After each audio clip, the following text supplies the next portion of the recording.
Ang biyaya ng Diyos. Pag-aralan po natin ito ayon sa bahagi ng sulat ni Apostol Pablo kay Tito sa chapter 2, verse 11 hanggang 14. Ang mga version ng Biblia na atin pong gagamitin sa Tagalog po ay ang Bagong ang Biblia at sa English po ay New King James Version. Ang layunin ng ating aralin, mas maunawaan pa natin yung kabuuang epekto sa atin ng biyaya ng Diyos. Na mas maintindihan pa natin na ang biyaya ng Diyos ay nagdadala ng kaligtasan, nagtuturo sa atin ng kabanalan, nagbibigay sa atin ng pag-asa sa pagbabalik ni Jesus at nagtutulak sa atin sa mabubuting gawa. Muli po mga kapatid, ngayon at sa palagi nating pagkakatipon para mag-aral ng salita ng Diyos o ng Biblia, madalas ang paalala sa atin po ay magkaroon tayo ng personal na pagsusuri, heart check, spiritual heart check-up. Kung paano ba tayo tumutugon sa pagtawag sa atin at sa biyaya sa atin ng Diyos. Na maudyukan tayong talikuran ang masamang pamumuhay at makapamuhay tayo sa kabanalan.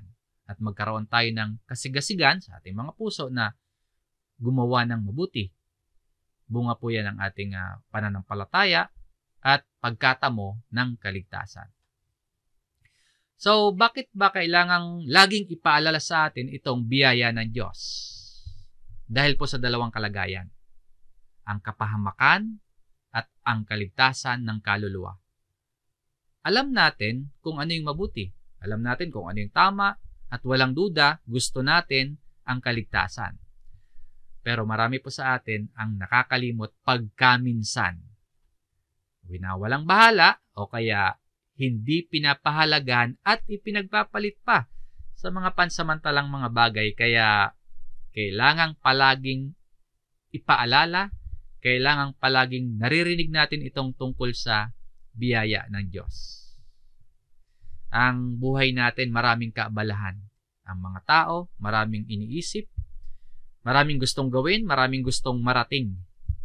Kaya kung hindi po tayo magiging maingat, baka mapuno yung isip natin ng mga bagay na pandito lamang sa lupa. At kapag napuno yung puso o kaya isip natin ng mga pansamantalang mga bagay na pang dito lamang sa sanlibutan, baka mabaliwala po natin itong biyaya ng Diyos. Ang biyaya ng Diyos, ito yung sitwasyon na para bang lumalangoy tayo sa kawalan o kaya tinatahak natin yung landas na walang kasiguraduhan at sa ating kawalang direksyon, sa ating pagkaligaw, merong nag-akay sa atin pabalik sa tamang landas. Inaalis tayo sa panganib, inililigtas tayo sa kapahamakan. Hindi natin tinawag yon, hindi nga natin hinanap. Pero kusa at buong loob tayong sinagip, tinubos, iniligtas. Ganyan ang biyaya ng Diyos. Biyaya ng Diyos na malawak, malalim, at masagana. At dito nga po sa Tito chapter 2 verse 11 hanggang 14, ipinakita ni Apostol Pablo na ang biyaya ng Diyos ay hindi lamang nagliligtas sa atin, kundi nagtuturo din ito sa atin ng banal na pamumuhay at nagbibigay sigla at pag-asa sa atin habang hinihintay natin ang muling pagbabalik ni Jesus. Sa unang punto po ng ating aralin, nagpakita o nahayag sa atin ang biyaya ng Diyos at nagdulot ito ng kaligtasan. Number 1, ang biyaya ay nagdadala ng kaligtasan. Sa verse 11 ng Tito chapter 2, sapagkat nagpakita ang biyaya ng Diyos. Pinapakita naman dito na ang biyaya ay dumating. Nagpakita ang biyaya ng Diyos. Nahayag ang biyaya ng Diyos. Kaya po, ang grace of God, hindi po ito isang konseptong iniisip lamang o kaya haka-haka lang nating mga Kristiyano.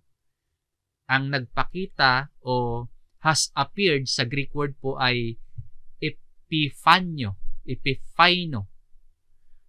Ang ibig sabihin nun, to shine, or that is become literally visible or kaya known. Kaya ang biyaya ng Diyos, ang grace of God, hindi po abstract na ideya na hindi mo makita o kaya hindi mo maranasan.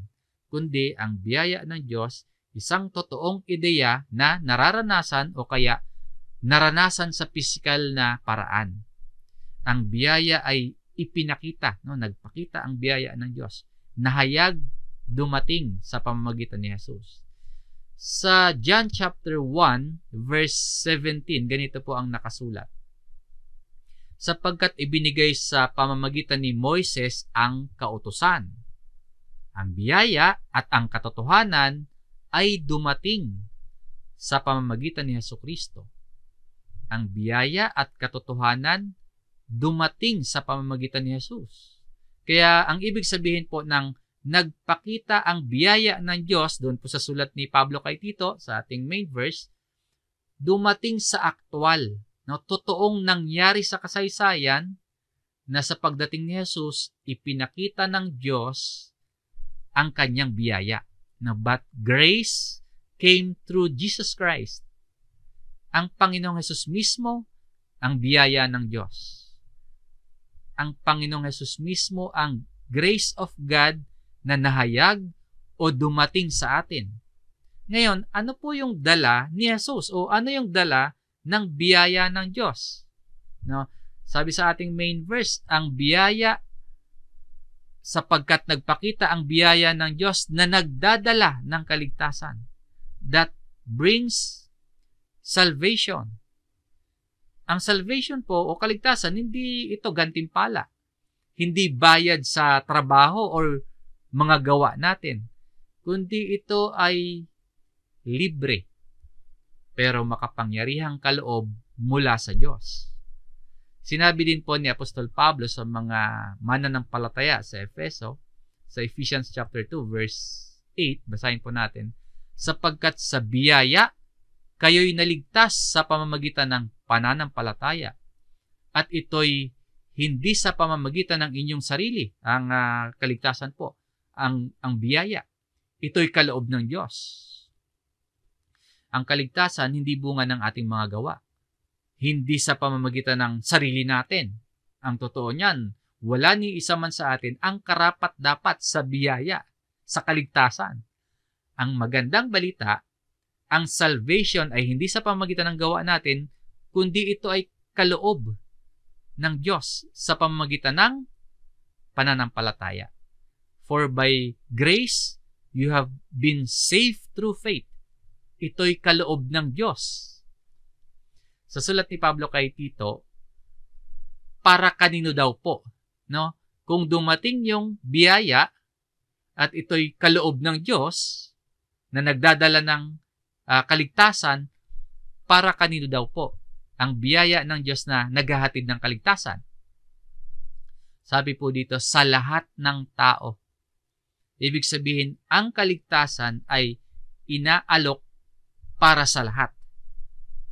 Ang saklaw ng biyaya ng Diyos, malawak, to all men.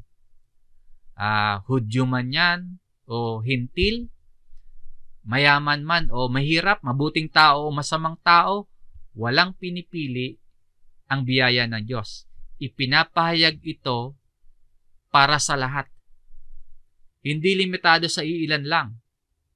Kaya lang po, ang biyayang iniaalok sa lahat ay matatanggap lamang ng mga sasampalataya.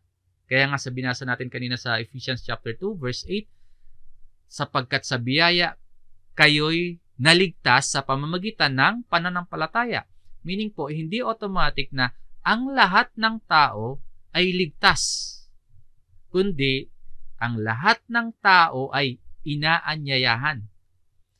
Ang alok na kaligtasan bukas para sa lahat, pero tanging ang sasampalataya o ang sumasampalataya ang tunay na tatanggap ng biyaya at siyang maliligtas.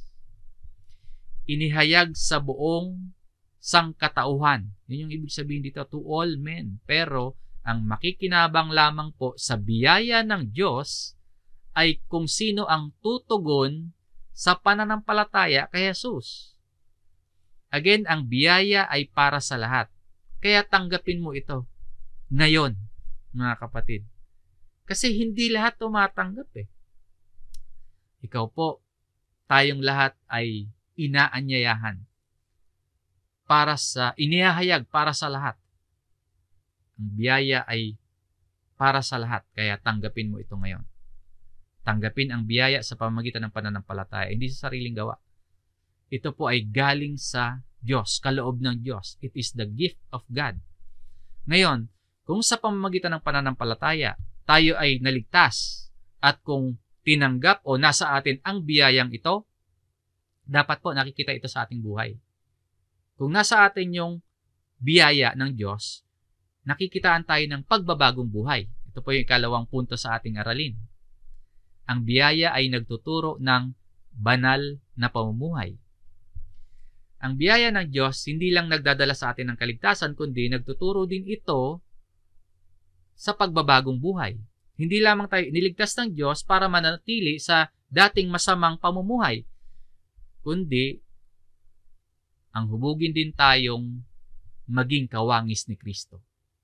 So, ang biyaya ay nagtuturo ng kabanalan. Sa verse 12, na nagtuturo sa atin yung dumating, yung nahayag na biyaya ng Diyos, teaching us that, yung salita pong nagtuturo o teaching sa Greek word ay pahidyo, nangangahulugang disiplina, yung nagtuturo, pagsasanay, paghuhubog. Pagtuturo, hindi lang basta paalala, hindi lang basta ipaalam, kundi yung teaching, proseso ng pagbabago ng ugali, pagbabago ng pag-iisip at pagbabago ng pamumuhay. So kung tumanggap tayo ng biyaya ng Diyos, meaning po kung mananampalataya tayo ngayon, tinuturuan tayo o dinidisiplina tayo para makabahagi tayo sa kabanalan ng Diyos. Katulad ng sinasabi sa huling bahagi ng verse 10 sa Hebreo chapter 12. Basahin po natin yung last part. Ngunit dinidisiplina niya tayo alang-alang sa ikabubuti natin upang tayo'y makabahagi sa kanyang kabanalan. Kaya ang biyaya po nagtuturo sa atin ng banal na pamumuhay. At ang pagtuturo, hindi lang yung gawin yung positibo, no? Kundi may pinapatanggihan pa o kaya may pinapatakwil. Ito yung inunang banggitin ni Pablo kung ano yung ipinapatakwil. Sabi po sa ating main verse, matapos itakwil ang kasamaan at mga makamundong pagnanasa. Itakwil o talikuran, tanggihan. Yung alin po? Una, yung kasamaan. Itakwil ang kasamaan o yung ungodliness. Yung mga lihiman yan o lantad na pagsuway sa Diyos, dapat itakwil. At yung pangalawa, itakwil din yung mga makamundong pagnanasa o worldly lust. Yung bang pagnanasa, yung desire, yung pag-ibig sa mga makamundong mga bagay tulad ng luho or kahalayan man yan, o kaya kasakiman yan, o kaya kayamanan, kasama na din yung kapangyarihan, yung karangalan, yung kasikatan na inaalok ng sanlibutan, dapat pong itakwil. Ang isang mananampalataya, itinatakwil yung makamundong pagnanasa. Sabi nga po sa unang Juan chapter 2, yung verse 15 hanggang 16, huwag ninyong iibigin ang sanlibutan, sapagkat ang lahat ng nasa sanlibutan, hindi mula sa Ama, kundi sa sanlibutan. Yung pagtanggap natin ng biyaya, tinuturoan tayo na itakwil yung dating masamang pamumuhay o tinuturoan tayong talikuran yung mga dating maling gawa natin. At ang sabi pa, ay dapat tayong mamuhay ng may katinuan, matuwid, at banal sa kasalukuyang panahon.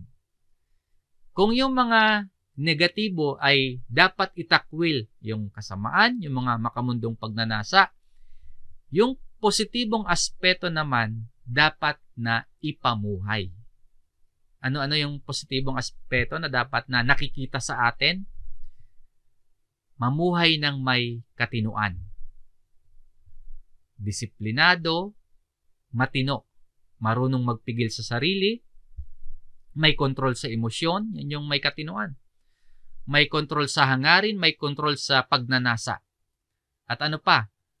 Matuwid o righteously. Matuwid na pakikitungo sa kapwa, pagiging marangal, mapagkakatiwalaan, pagiging makatarungan. Yun po yung righteously. At yung kasunod, banal o godly. Ito naman ang ibig sabihin ng banal, yung meron kang respeto at takot sa Diyos. Tapos, malinis yung pamumuhay at ang uri ng pamumuhay mo ay mabuti sa paningin ng Diyos. So, yung biyaya po, nagtuturo sa atin ng banal na pamumuhay at sinasabi nga po dito, sa kasalukuyang panahon o in the present age. Nagtuturo sa atin ng banal na pamumuhay sa present age. Ang biyaya po ay nagtuturo kung paano mamuhay ng may kabanalan sa pangkasalukuyan. Kung ang biyaya ay totoong tinanggap natin, kung totoong nasa atin, tinuturuan tayo nito na magkaroon ng totoong pagbabago mula sa loob natin. Kaya, kung susuriin natin yung ating mga sarili, dahil sa biyayang tinanggap natin, makikita ba natin na meron ba tayong kasalanang itinakwil? Meron ba tayong makamundong pagnanasa na itinakwil na? At may nakikita ba sa ating katinuan, matuwid, at banal na pamumuhay? Ang biyaya po ay nagtuturo na itakwil yung masama at mamuhay ng may kabanalan sa pangkasalukuyan, sa kasalukuyang panahon. Mabuhay ng banal ngayon. Yan po yung point, no? Sabi nga ni Apostol Pedro sa kanyang sulat sa unang Pedro chapter 1, maging banal naman kayo sa lahat ng paraan ng pamumuhay. Habang ang biyaya ay nagtuturo sa atin ng banal na pamumuhay, ang biyaya rin po ang nagbibigay sa atin ng matibay na pag-asa para sa hinaharap. Sa ating kasunod na punto, ang biyaya ay nagbibigay ng pag-asa sa muling pagbabalik ni Kristo.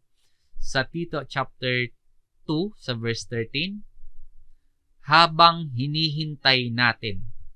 Ang buhay Kristiyano, hindi lang basta tumanggap ng biyaya ng Diyos tapos wala na, tapos na. Kundi looking for, aktibong paghihintay. Hindi tamad na paghihintay, na aktibong pag-asa sa hinaharap. Naghihintay, aktibong paghihintay. Masigasig, may pananabik. Hindi passive na waiting, kundi eager anticipation. Naghihintay, naka-focus sa hinaharap, tinitingnan yung direksyon tungo sa future. Ano yung hinihintay? Sabi sa talatang ito, ang mapalad na pag-asa. The blessed hope, tiyak at puno ng kaluwalhatian. Tumutukoy ito sa pangako ng pagbabalik ni Kristo. Sa pagbabalik ng Panginoong Hesus, malulubos yung ating katubusan at malulubos yung pagtanggap natin ng buhay na walang hanggan. Yung biyaya palang ating tinanggap sa ngayon, hindi lang para sa pangkasalukuyan, kundi binibigyan din tayo ng pag-asa sa muling pagbabalik ni Kristo. Dahil ang sabi pa dito, at ang pagpapakita ng kaluwalhatian. Habang hinihintay natin ang mapalad na pag-asa at ang pagpapakita ng kaluwalhatian. Glorious appearing. Tumutukoy nga ito sa muling pagpaparito ni Jesus, kung saan makikita natin ang Panginoon bilang maluwalhating hari at hukom. Makikita natin ang Panginoon na may kapangyarihan, may dakilang kaluwalhatian. At sa last part ng verse, ng ating dakilang Diyos at tagapagligtas na si Jesucristo. So, sino yung tinutukoy dito na dakilang Diyos? Si Jesus. Ang talatang ito ay isa sa mga malinaw na pagpapahayag ng pagka-Diyos ni Jesus, our great God. At siya ding ating tagapagligtas. na Savior noon pa man ng mga nananatili. Savior hanggang sa kasalukuyan at sa hinaharap ng mga nananatili sa pananampalataya. So bilang mga mananampalataya, bilang mga tumanggap ng biyaya ng Diyos, manatili sa pagsusumikap at paglilingkod, manatili sa pananampalataya hanggang sa bumalik ang ating dakilang Diyos at tagapagligtas na si Jesucristo. Ang biyaya na nagdala sa atin ng kaligtasan, siya ring biyaya na magdadala sa atin sa kaluwalhatian. So nabubuhay ba tayo na may paghihintay at may pananabik sa pagbabalik ni Kristo? Kapag chinek ba natin yung ating mga puso at iniakma natin yung ating pamumuhay, nabubuhay ba tayo sa pangkasalukuyan na may pananabik at paghihintay sa muling pagparito ni Jesus? Huwag nawa tayong maabala o madistract ng mga pansamantalang mga bagay. Ang biyaya ay patuloy na magbigay sa atin ng pag-asa at magtulak sa atin na mabuhay or mamuhay tayo ng may pananabik sa muling pagpaparito ng Panginoon. Habang inaasahan natin ang maluwalhating pagbabalik ng ating dakilang Diyos at tagapagligtas, huwag nating kaligtaan yung dahilan kung bakit siya unang dumating. Ang dahilan po upang tubusin tayo at linisin para sa kanyang sarili. Ito pa yung isang dakilang bunga ng biyaya ng Diyos. Number 4, ang biyaya ay nagbunga ng pagtubos at paglilinis. Para mas lubos pa nating maunawaan yung lawak ng epekto ng biyaya ng Diyos sa atin, pakinggan natin yung sinabi ni Apostol Pablo tungkol sa ginawa ni Jesus para sa atin, yung pagtubos at paglilinis. Sa verse 14 po, siya ang nagbigay ng kanyang sarili alang-alang sa atin. Ang sentro ng biyaya ay ang ginawang pagbibigay ni Jesus ng kanyang sarili alang-alang sa atin, for us. Sakripisyo ni Kristo sa krus ang pinakasentro ng Ebanghelyo. Ang pagbibigay ni Jesus ng kanyang sarili, hindi sapilitan yun. Kusang loob yun. Ngayon, para saan yun? Bakit ibinigay ni Jesus ang kanyang sarili? Ano ang layunin? Upang tayo'y matubos niya sa lahat ng mga kasamaan. Ang salitang matubos o redeem, ang ibig sabihin ay pagbili o pagliligtas mula sa pagkaalipin. Redeem us from every lawless deed. Tinubos tayo mula sa kapangyarihan ng kasalanan. Dati tayo po ay alipin ng kasalanan. Ngayon ay tinubos na. At si Jesus mismo ang kabayaran. Tinubos tayo ng mahalagang dugo ni Kristo. Matapos tayong matubos, sabi dito, at pakalinisin para sa kanyang sarili. Purify. Pinaging banal, pakalinisin para sa kanyang sarili.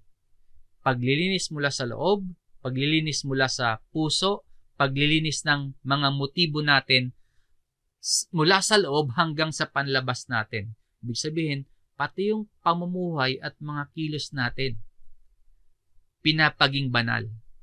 Ang pagtubos at paglilinis, hindi lamang din yan individual na kaligtasan, kundi ipinapakita din dito na ang pagtubos sa lahat ng kasamaan at paglilinis para po yan sa pangkalahatan.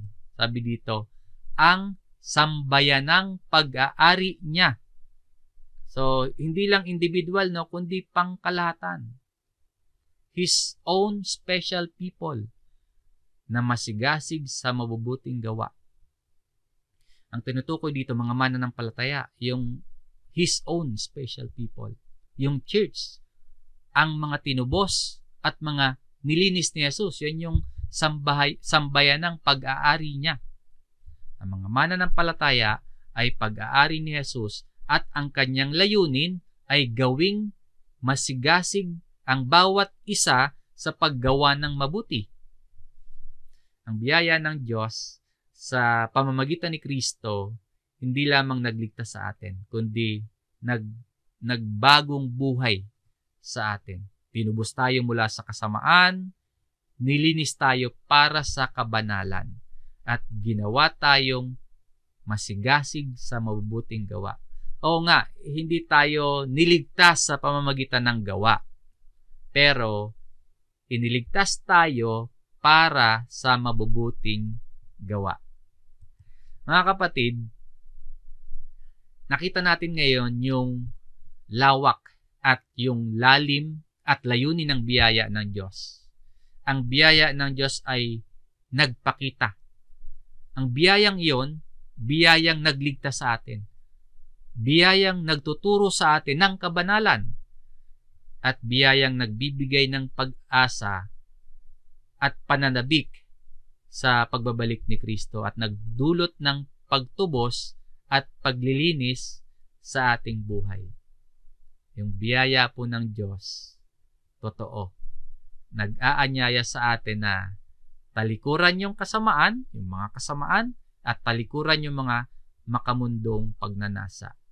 At kasabay po yung paghimok sa bawat isa sa atin na mamuhay ng may kabanalan, matuwid, maging masigasig sa paggawa ng mabuti bilang mga tinubos at bilang mga nilinis ni Kristo.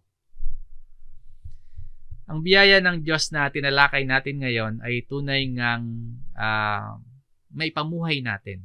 Hindi lang natin nalaman, hindi lang ipinahayag sa atin, hindi lang dumating sa atin, kundi maipamuhay talaga natin. Kung ikaw po ay tumanggap na ng biyaya ng Diyos sa pamamagitan ng pananampalataya, panghawakan mo ang iyong kaligtasan. Patuloy kang mamuhay ng may katinuan, matuwid, at banal. Mamuhay ng may kabanalan, may katuwiran, may katinuan sa kasalukuyang panahon. Ngayon, kung ikaw naman po ay nanlalamig sa pananampalataya, manumbalik ka po sa biyayang nagtutuwid sa atin. Manumbalik ka po sa biyayang nagtuturo sa atin ng banal na pamumuhay.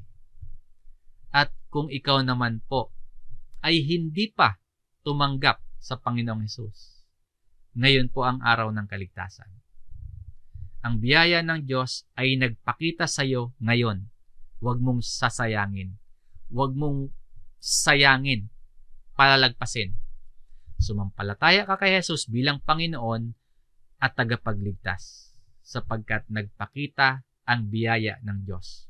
Tumugon tayo ng tama, mamuhay tayo ng tama, ang biyaya ay nagliligtas, ang biyaya ay nagtuturo ng kabanalan, ang biyaya ay nagbibigay ng pag-asa at pananabik sa pagbabalik ni Kristo. At ang biyaya po ng Diyos ay nagtutulak sa atin sa masigasig na paglilingkod at paggawa ng mabuti. Yan po ang biyaya ng Diyos.